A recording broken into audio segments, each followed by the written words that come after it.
ಎಲ್ಲರಿಗೂ ನಮಸ್ಕಾರ ಸ್ನೇಹಿತರೆ. 2024ರ ವರ್ಷ ಮುಗಿಯಲು ಕೇವಲ 6 ದಿನಗಳು ಮಾತ್ರ ಬಾಕಿ ಉಳಿದಿವೆ ಮತ್ತು ಹೊಸ ವರ್ಷ 2025ರ ಆರಂಭಕ್ಕೆ ದೇಶಾದ್ಯಂತ ಸಿದ್ಧತೆಗಳು ಪ್ರಾರಂಭವಾಗಿವೆ. ಹೊಸ ವರ್ಷದೊಂದಿಗೆ 1 ಜನವರಿ 2025ರಿಂದ ದೇಶದಲ್ಲಿ ಅನೇಕ ದೊಡ್ಡ ಬದಲಾವಣೆಗಳು ಜಾರಿಗೆ ಬರಲಿವೆ. ಇದರ ಪರಿಣಾಮವು ಪ್ರತಿ ಮನೆ ಮತ್ತು ಪ್ರತಿಯೊಬ್ಬರ ಜೇಬಿನ ಮೇಲೆ ಕಂಡುಬರುತ್ತದೆ.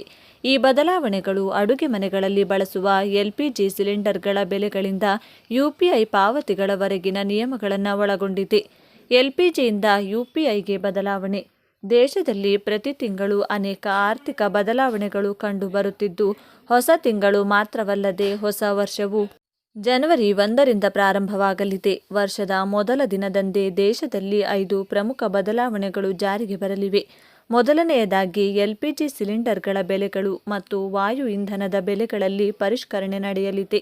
ಯಾಕಂದರೆ ತೈಲ ಮಾರುಕಟ್ಟೆ ಕಂಪನಿಗಳು ತಿಂಗಳ ಮೊದಲ ದಿನದಂದು ಈ ಬದಲಾವಣೆಗಳನ್ನು ಮಾಡುತ್ತವೆ. ಆದ್ದರಿಂದ UPI 123 ಪೇ ಪಾವತಿಯ ನಿಯಮಗಳು ಸಹ ಜನವರಿ 1ರಿಂದ ಜಾರಿಗೆ ಬರಲಿವೆ. ಹಾಗಾಗಿ EPFO ಪಿಂಚಣಿದಾರರಿಗೆ ತಂದಿರುವ ಹೊಸ ನಿಯಮವು ಇಂದಿನಿಂದ ಅನ್ವಯವಾಗಲಿದೆ. ಇದಲ್ಲದೆ ರೈತರಿಗೆ ಗ್ಯಾರಂಟಿ ಇಲ್ಲದ ಸಾಲವನ್ನು ಈ ಪಟ್ಟಿಯಲ್ಲಿ ಸೇರಿಸಲಾಗಿದೆ. ಮೊದಲ ಬದಲಾವಣೆ LPG ಬೆಲೆ.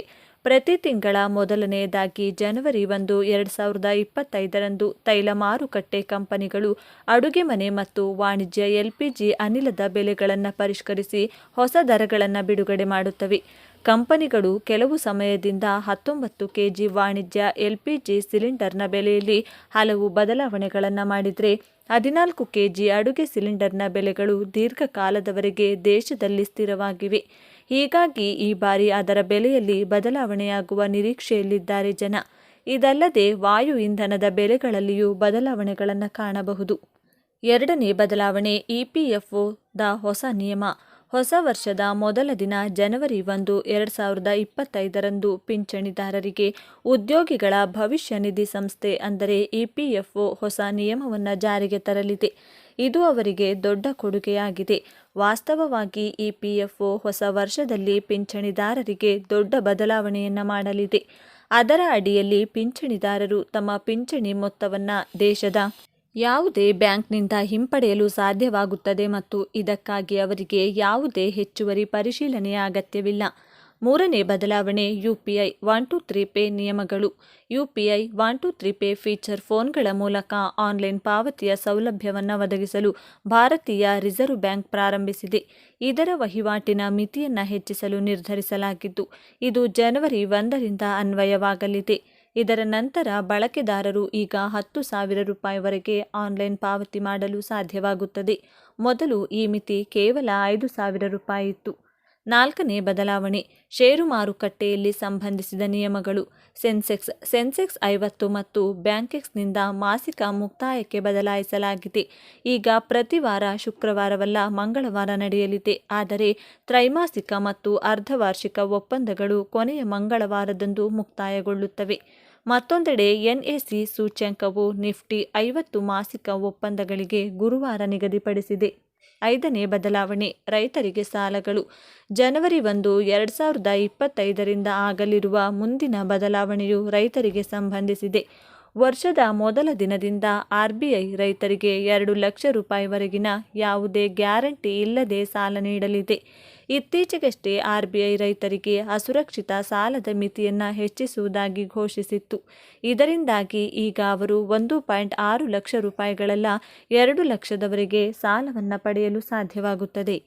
ಕಿಸಾನ್ ಕ್ರೆಡಿಟ್ ಕಾರ್ಡ್ ರೈತರಿಗೆ ಅವರ ಅಲ್ಪಾವಧಿಯ ಹಣಕಾಸಿನ ಅಗತ್ಯತೆಗಳು ಮತ್ತು ನಿರ್ದಿಷ್ಟ ಸಾಲದ ಅವಶ್ಯಕತೆಗಳನ್ನು ಪೂರೈಸುವ ಉದ್ದೇಶದಿಂದ ಭಾರತ ಸರ್ಕಾರವು ನೀಡುವ ಯೋಜನೆಯಾಗಿದೆ. ಈ ಯೋಜನೆಯ ಮೂಲಕ ಬೀಜಗಳು, ರಸಗೊಬ್ಬರಗಳು, ಕೀಟನಾಶಕಗಳಂಥ ವಿವಿಧ ಕೃಷಿ ಇನ್ಪುಟ್ಗಳನ್ನು ಸುಲಭವಾಗಿ ಖರೀದಿಸಬಹುದು ಮತ್ತು ಅವರ ತಕ್ಷಣದ ಉತ್ಪಾದನಾ ಅಗತ್ಯಗಳಿಗಾಗಿ ಹಣವನ್ನು ಡ್ರಾ ಮಾಡಬಹುದಾದ ರೈತರಿಗೆ ಅಲ್ಪಾವಧಿಯ ಸಾಲ ಮತ್ತು ಅವಧಿಯ ಸಾಲಗಳನ್ನು ಒದಗಿಸಲು ಈ ಯೋಜನೆಯನ್ನು ಜಾರಿಗೊಳಿಸಲಾಗಿದೆ.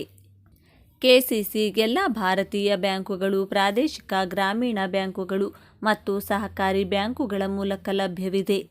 ಎಲೆಕ್ಟ್ರಾನಿಕ್ ಕಿಸಾನ್ ಕ್ರೆಡಿಟ್ ಕಾರ್ಡ್ಗಳ ಮೂಲಕ ಇದರ ಪ್ರಯೋಜನಗಳನ್ನು ಪಡೆಯಬಹುದಾಗಿದೆ. ಮುಖ್ಯವಾಗಿ ಸರ್ಕಾರವು ರೈತರಿಗೆ ಕಡಿಮೆ ಬಡ್ಡಿ ದರದಲ್ಲಿ ಸಾಲ ಸೌಲಭ್ಯ ಒದಗಿಸುತ್ತದೆ. ಬಡ್ಡಿರಹಿತ ಸಾಲ ಸೌಲಭ್ಯಗಳನ್ನು ಪಡೆಯಲು ಕಿಸಾನ್ ಕ್ರೆಡಿಟ್ ಕಾರ್ಡ್ ಯೋಜನೆ. ಕೇಂದ್ರ ಸರ್ಕಾರವು ರೈತರಿಗೆ ತಮ್ಮ ಕೃಷಿಗೆ ಉಪಯೋಗವಾಗುವಂತೆ ಹಲವು ಯೋಜನೆಗಳನ್ನು ರೂಪಿಸಿದೆ. ಅದರಲ್ಲಿ ಹಲವು ಬಡ್ಡಿಯನ್ನು ನೀಡುವ ಯೋಜನೆಗಳಾಗಿದ್ದು, ಅತಿ ಕಡಿಮೆ ಬಡ್ಡಿ ದರದಲ್ಲಿ ಅಥವಾ ಬಡ್ಡಿರಹಿತ ಸಾಲ ಸೌಲಭ್ಯಗಳನ್ನು ಸರ್ಕಾರ ಈ ಯೋಜನೆಯ ಮೂಲಕ ನೀಡುತ್ತದೆ. ಇದಕ್ಕಾಗಿ ಕಿಸಾನ್ ಕ್ರೆಡಿಟ್ ಕಾರ್ಡ್ ಯೋಜನೆಯನ್ನು ಜಾರಿಗೆ ತರಲಾಗಿದ್ದು, ಈ ಒಂದು ಕಾರ್ಡ್ ಹೊಂದಿರುವ ರೈತರು ಅತಿ ಕಡಿಮೆ ಬಡ್ಡಿ ದರದಲ್ಲಿ 3 ಲಕ್ಷಗಳವರೆಗೆ ಸಾಲ ಸೌಲಭ್ಯವನ್ನು ಪಡೆಯಬಹುದು. ಇದರ ಬಗ್ಗೆ ಸಂಪೂರ್ಣವಾಗಿ ನೋಡೋಣ. ಪ್ರಧಾನಮಂತ್ರಿ ಕಿಸಾನ್ ಕಾರ್ಡ್ ಯೋಜನೆ ಕೇಂದ್ರ ಸರ್ಕಾರದ ಅಂದರೆ ಪ್ರಧಾನಮಂತ್ರಿ ಕಿಸಾನ್ ಕಾರ್ಡ್ ಯೋಜನೆ ಇದಾಗಿದ್ದು, ಮುಖ್ಯವಾಗಿ ಇದು ಸಣ್ಣ ರೈತರಿಗೆ ಬಹಳ ನೆರವಿಗೆ ಬರುತ್ತದೆ. ಅವರು ತಮ್ಮ ಬದುಕನ್ನು ಕಟ್ಟಿಕೊಳ್ಳಲು ಸಹಾಯ ಮಾಡುತ್ತದೆ. ಈ ಯೋಜನೆಯ ಅಡಿಯಲ್ಲಿ ಕಿಸಾನ್ ಕ್ರೆಡಿಟ್ ಕಾರ್ಡ್ ಹೊಂದಿರುವ ರೈತರು ಯಾವುದೇ ಬ್ಯಾಂಕ್ ಅಥವಾ ಖಾಸಗಿ ಹಣಕಾಸಿನ ಸಂಸ್ಥೆಗಳಲ್ಲಿ 3 ಲಕ್ಷ ಕಡಿಮೆ ಬಡ್ಡಿ ದರದ ಸಾಲ ಪಡೆದುಕೊಂಡು ತಮ್ಮ ಜೀವನ ಕೃಷಿಯಲ್ಲಿ ಚಳವಡಿಸಿಕೊಳ್ಳುವುದಕ್ಕೆ ತೊಡಗಿಸಿಕೊಳ್ಳಬಹುದು. ಕಿಸಾನ್ ಕ್ರೆಡಿಟ್ ಕಾರ್ಡ್ ಪಡೆದುಕೊಳ್ಳಲು ಯಾರಿಗೆಲ್ಲ ಅರ್ಹತೆ ಇದೆ? ಸ್ಥಿರ ಆದಾಯದ ಮೂಲ ಹೊಂದಿರುವ ಕೃಷಿ ಚಟುವಟಿಕೆಗಳಲ್ಲಿ ತೊಡಗಿಕೊಂಡಿರಬೇಕು. ಕೃಷಿ ಭೂಮಿ ಹೊಂದಿರಬೇಕು. 1 ಎಕರೆ ಅಥವಾ ಗರಿಷ್ಠ 10 ಹೆಕ್ಟೇರ್ ಕೃಷಿ ಭೂಮಿಯನ್ನು ಹೊಂದಿರಬೇಕು. 18 ರಿಂದ 70ನೇ ವರ್ಷದವರೆಗೂ ಈ ಯೋಜನೆಯ ಅಡಿಯಲ್ಲಿ ಸಾಲ ಸೌಲಭ್ಯ ಸಿಗುತ್ತದೆ. ಅರ್ಜಿ ಸಲ್ಲಿಸಲು ಬೇಕಾಗಿರುವ ದಾಖಲೆಗಳು: ರೈತರ ಜಮೀನಿನ ಪಹಣಿ, ಆದಾಯ ಪ್ರಮಾಣ ಪತ್ರ, ಆಧಾರ್ ಕಾರ್ಡ್, ವಿಳಾಸ ಪುರಾವೆಗಾಗಿ ಡ್ರೈವಿಂಗ್ ಲೈಸೆನ್ಸ್, ವೋಟರ್ ಐಡಿ ಮೊದಲಾದ ದಾಖಲೆಗಳು. ಈ ಯೋಜನೆಯ ಅಡಿಯಲ್ಲಿ 2 ರೀತಿಯಲ್ಲಿ ಸಾಲ ಸೌಲಭ್ಯ ಪಡೆಯಬಹುದು. ಅವುಗಳೆಂದರೆ, ಈ ಯೋಜನೆಯ ಅಡಿಯಲ್ಲಿ ಕೃಷಿ ಚಟುವಟಿಕೆಗಳಿಗೆ 3 ವರ್ಷಗಳ ಅವಧಿಗೆ ಸಾಲ ಮತ್ತು ಪಶು ಸಂಗೋಪನೆ, ಮೀನು ಸಾಕಾಣಿಕೆ ಮೊದಲಾದ ಉಪಕಸುಬುಗಳಿಗಾಗಿ 3 ರಿಂದ 5 ವರ್ಷಗಳವರೆಗಿನ 2ನೇ ಅವಧಿಯ ಸಾಲವನ್ನು ಪಡೆದುಕೊಳ್ಳಬಹುದಾಗಿದೆ. ಈ ಯೋಜನೆ ಅಡಿಯಲ್ಲಿ ಕೇವಲ 4% ಬಡ್ಡಿ ದರದಲ್ಲಿ ಸಾಲ ಸೌಲಭ್ಯ ಪಡೆಯಬಹುದು. ಆದರೆ ಬ್ಯಾಂಕ್ನಿಂದ ಬ್ಯಾಂಕ್ಗೆ ಸಾಲ ಕೊಡುವ ಈ ಮೊತ್ತ ಮತ್ತು ಬಡ್ಡಿ ದರದಲ್ಲಿ ವ್ಯತ್ಯಾಸವಿರುತ್ತದೆ. ಯಾವ ಪ್ರಮುಖ ಬ್ಯಾಂಕ್ಗಳಲ್ಲಿ ಸಿಗುವ ಬಡ್ಡಿ ದರದ ಮಾಹಿತಿ ಈ ಕೆಳಗಿನಂತಿದೆ.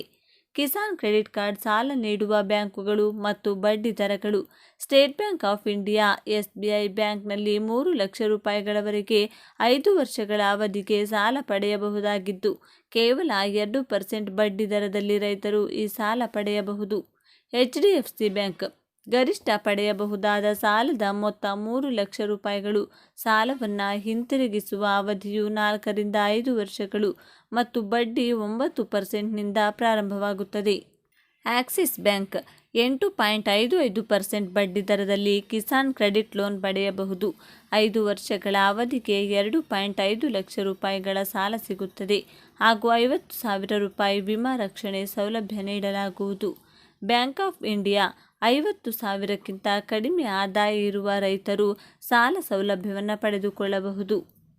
ಕಿಸಾನ್ ಕ್ರೆಡಿಟ್ ಕಾರ್ಡ್ ಲೋನ್ ಪಡೆದುಕೊಳ್ಳುವುದಿದ್ರೆ ನಿಮ್ಮ ಹತ್ತಿರದ ಬ್ಯಾಂಕ್ ಶಾಖೆಗೆ ಹೋಗಿ ಹೆಚ್ಚಿನ ಮಾಹಿತಿ ಪಡೆದುಕೊಳ್ಳಿ ಅಥವಾ ಆನ್ಲೈನ್ನಲ್ಲಿ ಬ್ಯಾಂಕ್ ವೆಬ್ಸೈಟ್ ಮೂಲಕ ಕಿಸಾನ್ ಕ್ರೆಡಿಟ್ ಕಾರ್ಡ್ ಲೋನ್ ಬಗ್ಗೆ ಮಾಹಿತಿ ನೀಡಬಹುದು.